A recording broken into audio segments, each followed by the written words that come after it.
আমি আমার সংসদে এমপি ছিলাম জানেন। পার্লামেন্টের এমপি থাকা অবস্থায় আমার সংসদ জীবনে 3 থেকে 4 জন আমার সঙ্গে কাজ করার জন্য পার্সোনাল সেক্রেটারি পদ পেয়েছিল। পার্সোনাল সেক্রেটারি পদ এটা দেয়, এই অধিকার দেয় পার্লামেন্ট। কি সুবিধা পাই? যদি কেউ কারোর পার্সোনাল সেক্রেটারি হয় তাহলে পার্লামেন্ট তাকে একটা বেতন দেয়। আমরা কাদেরকে নিযুক্ত করি? যারা সাধারণত দিল্লিতে থাকে বা বাইরেও থাকতে পারে, কেউ কারোর আত্মীয়কেও করে, কেউ কারোর পরিবারের কাউকেও করে। কিন্তু আমি বরাবর কি করেছি, বাইরের পার্লামেন্টের বাইরে, মানে আমার চেনা পরিচয়ের বাইরে এলাকায় বা পার্লামেন্টের সঙ্গে যাতে সম্পর্ক আছে সেরকম মানুষকে খুঁজে তাদেরকে আমি কাজ দিয়েছি। এরকম আমাদের মধ্যে 3 থেকে 4 জন পার্সোনাল সেক্রেটারি হয়েছে। একজন মারা গেছে, একজন অন্য পেশায় চলে গেছে। এই যে ছেলেটা যার কথা বলছে, সে আমাদের বাংলার ছেলে, দিল্লিতে মানুষ হচ্ছে, দিল্লিতে বড় হয়েছে।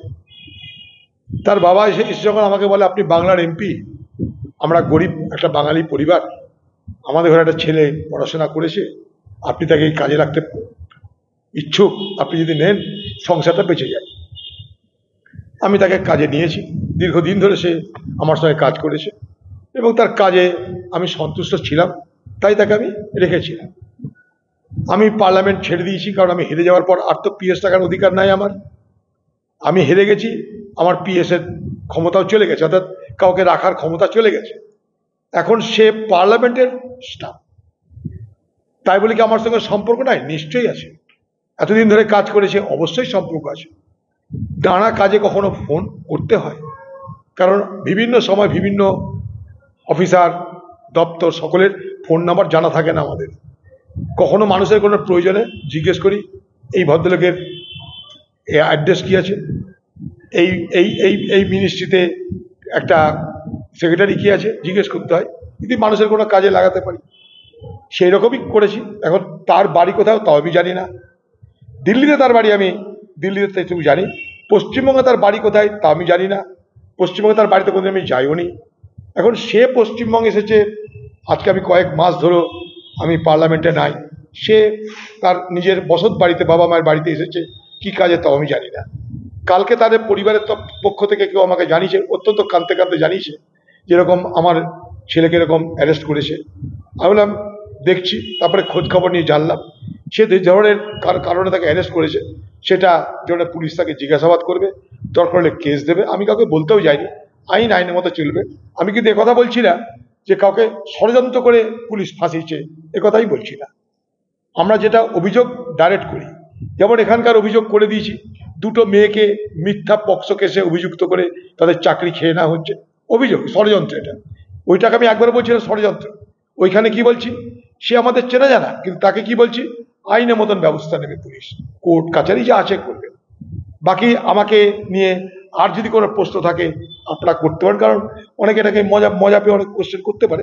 আবার বলছি, অবশ্যই আমার সঙ্গে চেনা জানা আছে, অবশ্যই আমার হয়ে কাজ করেছে, সে কাজটা সরকারি কাজ। আমি এমপি পদ আমার হারিয়ে যাবার পর, আমি হেরে যাবার পর, সে আমার কোনো স্টাফ নয়, সে পার্লামেন্টের স্টাফ, পার্লামেন্টে সে চাকরি করে। অতএব ব্যাপারটা নিশ্চয়ই পরিষ্কার হয়েছে আপনাদের কাছে। দিতে পারে কেউ বিরুদ্ধে, কারণ আমি জানি না। পার্লামেন্টে যেমন টিভি আছে, দেখতে পাই আমরা, পশ্চিমবঙ্গের বিধানসভায় এটা ব্রডকাস্টিং হয় না।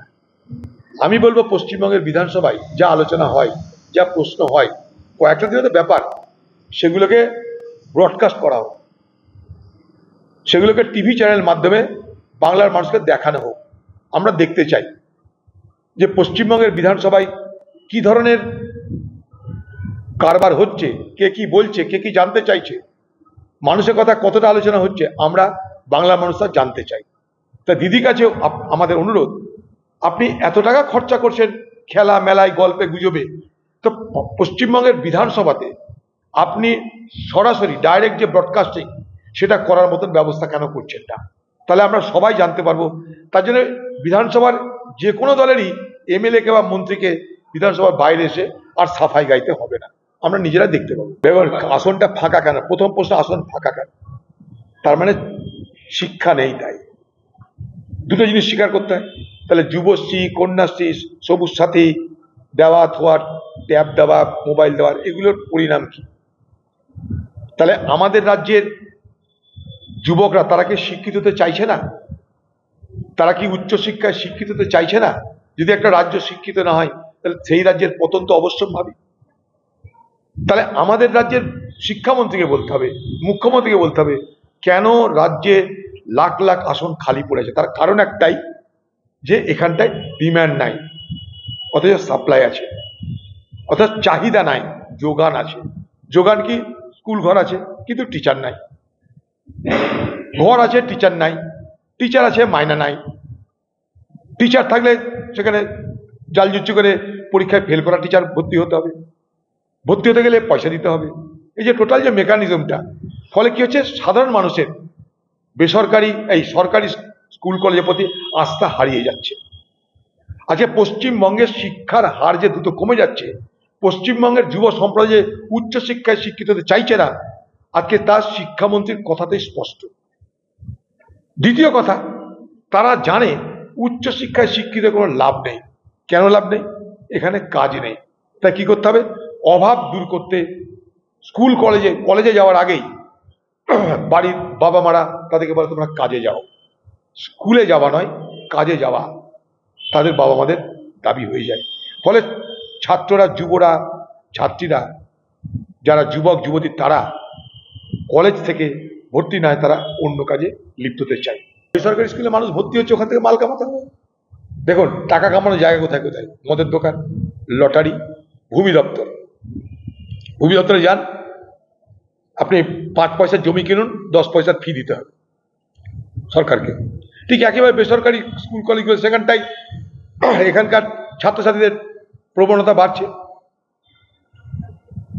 বেসরকারি স্কুল কলেজ তারাও ফিস দিচ্ছে, সেটাকেও ম্যানেজ করুন, সস্তায় করে দিন না রে ভাই, তাহলে ঝামেলা পড়ে যায়।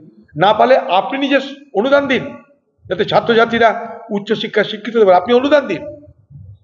কিন্তু আজকাল সরকারি স্কুল বা কলেজ পাচ্ছে না, তখন বেসরকারি স্কুল কলেজে মানুষ যে যাচ্ছে, তখন তাদেরকে এমন কিছু করবেন না যে তারা উৎসাহ হারিয়ে ফেলে, অর্থাৎ এটা ডিসইনসেন্টিভাইজড হয়ে যায়।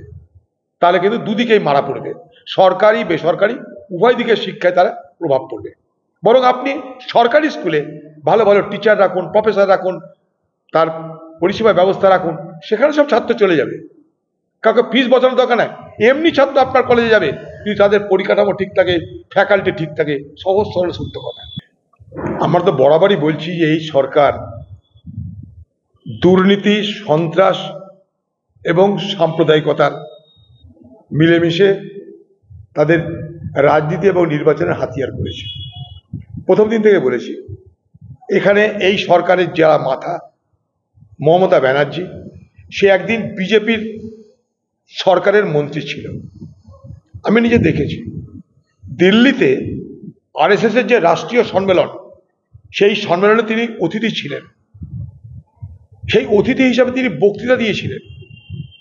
দিল্লিতে রাষ্ট্রীয় আরএসএস এর যে সর্বভারতীয় সম্মেলন, তাতে যে বক্তৃতা, সেই বক্তৃতা তিনি বলছেন, আমি আরএসএসকে দেশপ্রেমী মনে করি। সাল 2003, অর্থাৎ সেদিন থেকে এই বাংলায় বিজেপির দ্বারা পরিচালিত হয়ে মমতা ব্যানার্জির নেতৃত্বে যে হিন্দু সাম্প্রদায়িক শক্তির প্রবেশ ঘটার ব্যবস্থা হলো এবং উত্থান হলো, একসঙ্গে নির্বাচনী গাঁটছড়া বেঁধে বিজেপি এবং মমতা ব্যানার্জি পশ্চিমবঙ্গের মাটিতে যে রাজনীতির পত্তন করলো, তা ফুলে ফলে বিকশিত হতে হতে আজকে বিজেপি এবং আরএসএস এই পশ্চিমবঙ্গে একটা বড় শক্তি। আজকে সেই জায়গায় দাঁড়িয়ে আমরা প্রথম দিন থেকে বলেছি, এই মমতা ব্যানার্জি সে সাম্প্রদায়িক রাজনীতিতে বিশ্বাস করে। এক, ক্ষমতায় আসার পর সাম্প্রদায়িকতার পাশাপাশি সে যুক্ত করলো কি, ওয়েলফেয়ারিজম, অর্থাৎ মানুষকে দেওয়া থোয়ার রাজনীতি। তারপরে কি করলো, পুলিশ এবং তৃণমূলের মস্তান বাহিনীর একটা বিষাক্ত জোট। এই তিনটে মিলে এই বাংলায় আজ তিনি ক্ষমতা আছেন। এই ক্ষমতা থাকার জন্য দুর্নীতি মূল হাতিয়ার। তার দলের মন্ত্রী, শান্তি, নেতা, নেত্রী সবকে দুর্নীতিকে হাতিয়ার করে তাকে বড় হতে হয়েছে, তাকে ক্ষমতা টিকে থাকতে হয়েছে। তাই যারা এই কথা বলে তারা সঠিক কথাই বলে। দুর্নীতিতে এ পার্টির জন্ম, দুর্নীতিতে এ পার্টির পুষ্ট, দুর্নীতিতে এ পার্টির বৃদ্ধি, দুর্নীতির পাশাপাশি সন্ত্রাস, দুর্নীতির পাশাপাশি সাম্প্রদায়িকতা এবং দুর্নীতির পাশাপাশি পুলিশ এবং তৃণমূলের মস্তান বাহিনীর যে যৌথ বিষাক্ত জোট, সবকিছুর বিনিময়ে এ বাংলায় সরকার চলছে। এপিক কার্ডের গল্প হচ্ছে, ভোটার লিস্টের গল্প হচ্ছে। আমি বলি তৃণমূলকে, পশ্চিমবঙ্গে যখন ভোটার লিস্ট সংশোধনের জন্য স্কুটিনি হচ্ছে, প্রত্যেকটা পরিবারে যারা যাচ্ছে তাদেরকে একটা তালিকা করতে বলুন। সেই পরিবারে বেকার কত, সেই পরিবারে শিক্ষাগত যোগ্যতা কি, সেই পরিবারে কতজন পরিযায়ী শ্রমিক, সেই পরিবারে কতজন স্বাস্থ্যের সুবিধা পাচ্ছে, সেই পরিবারে মানুষের আয়ু কত, তবে না বুঝবো বাংলার ভালো মন্দের জন্য চিন্তা করছেন। এই নির্বাচনকে সামনে রেখে যে এপিক কার্ড, এই যে গল্প, কোনোদিন বাংলার মানুষ জানতে পারবেন না। আমি চ্যালেঞ্জ করছি যে এত বড় যে প্রক্রিয়া চলছে, এই প্রক্রিয়ায় মমতা ব্যানার্জি তার দলবল কত ভুয়া এপিক কার্ড ধরল আমাদের জানতে ইচ্ছা করছে। এটা আরেক ধরনের রাজনীতি হচ্ছে। এই এপিক কার্ডকে সামনে রেখে আতঙ্ক তৈরি করে বাংলার মুখ্যমন্ত্রী দেখাতে চাইছে যে আমি সব পারি আর কেউ পারে না। আচ্ছা, প্রকৃতপক্ষে আজকের দিন পর্যন্ত, এক মিনিট, আজকের দিন পর্যন্ত কটা ভুয়া এপিক কার্ড ধরা পড়েছে বাংলা মানুষকে বলুন। আপনি পারবেন না বলতে, কারণ এপিক কার্ড ধরাটা উদ্দেশ্য নয় আপনার। আপনার উদ্দেশ্য এপিক কার্ডকে নিয়ে রাজনীতি করা আর ভুয়ো ভোটার বিরুদ্ধে প্রকৃত আন্দোলন করে কে কংগ্রেস। তাই আমরা অঙ্ক করে বুঝিয়ে দিয়েছিলাম মহারাষ্ট্র নির্বাচনের পর, অঙ্ক করে বুঝিয়ে দিয়েছিল রাহুল গান্ধী যে বিধানসভা এবং লোকসভা ভোটের পর বিধানসভা পর্যন্ত কি করে মহারাষ্ট্রে 29 লক্ষ ভোটার বেড়ে গেল এবং যেখানে যেখানে বাড়লো সেখানে সেখানে কংগ্রেস হারলো। অঙ্ক করে বুঝিয়ে দিয়েছিলাম। আপনি পারবেন না, কারণ আপনি নিজে এই বাংলায় ভুয়া ভোটার তালিকা তৈরির নিজে একজন নায়িক। আপনি ভুয়া ভোটারে আপনি বিশ্বাস করেন, ছাপ্পা ভোটে বিশ্বাস করেন, ভোট লুটে বিশ্বাস করেন, মানুষ যাতে ভোট দিতে না পারে তাতে বিশ্বাস করেন, সাম্প্রদায়িক বিভাজন রাজনীতি করে আপনি নির্বাচনে আস্থা রাখেন। তাই বলুন, আজ পর্যন্ত এপিক কার্ড যে আপনি এক্সারসাইজ করছেন, কটা ভুয়া ভোটার, কটা ভুয়া এপিক কার্ডে বাংলায় ধরলেন বলুন, তাহলে তো বুঝবো যে এত বড় ঢাকঢোল পিটিয়ে যে গল্প হচ্ছে সেই গল্প কি। আপনার দলে আপনার যত এমপি আছে তার মধ্যে একটাও মুসলমান নেই কেন?